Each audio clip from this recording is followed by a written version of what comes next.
Ashwini Gowda.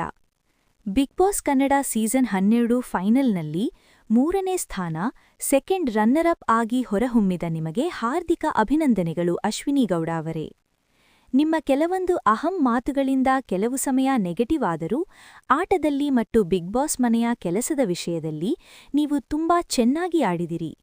Task ಆಗಲಿ, ಹೋರಾಟ ಆಗಲಿ, ನಿಮ್ಮ ಹಠವನ್ನು ನೀವು ಯಾವತ್ತೂ ಬಿಡಲಿಲ್ಲ. ಪ್ರತಿ ಸವಾಲಿನಲ್ಲೂ ಸಾಧನೆಗೆ ವಯಸ್ಸು ಅಡ್ಡಿಯಲ್ಲ ಅನ್ನೋದನ್ನು ಸ್ಪಷ್ಟವಾಗಿ ತೋರಿಸಿದಿರಿ. ನಗು, ಕಾಳಜಿ, ಹೋರಾಟ ಎಲ್ಲವನ್ನೂ ಸಮವಾಗಿ ನೀಡಿದಿರಿ.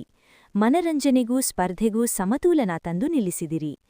ಕಠಿಣ ಕ್ಷಣಗಳಲ್ಲೂ ಕುಸಿಯದೆ ಸವಾಲನ್ನೇ ಶಕ್ತಿಯಾಗಿ ಮಾಡಿಕೊಂಡು ಆಡಿದಿರಿ. ಬಿಗ್ ಬಾಸ್ ಮನೆಗೆ ಬೇಕಾದ ನಿಜವಾದ ಎನರ್ಜಿ ನಿಮ್ಮಲ್ಲಿತ್ತು. ನೋಡುಗರ ಮನಸ್ಸಿನಲ್ಲಿ ನೀವೊಬ್ಬ ಟಫ್ ಕಾಂಟೆಸ್ಟೆಂಟ್ ಅಂತಲೇ ಉಳಿದಿರಿ. ನೀವು ಬಂದಿದ್ದು ಕೇವಲ ಭಾಗವಹಿಸಲು ಅಲ್ಲ, ನಿಮ್ಮ ಅಸ್ತಿತ್ವ ತೋರಿಸಲು. ಅದನ್ನು ನೀವು ನಿಜವಾಗಿಯೂ ಸಾಧಿಸಿದ್ದೀರಿ. ಅಶ್ವಿನಿ ಗೌಡ ಅವರೇ, ನಿಮ್ಮ ಮುಂದಿನ ಜೀವನ ಸುಖ, ಶಾಂತಿ ಮತ್ತು ಯಶಸ್ಸಿನಿಂದ ತುಂಬಿರಲಿ.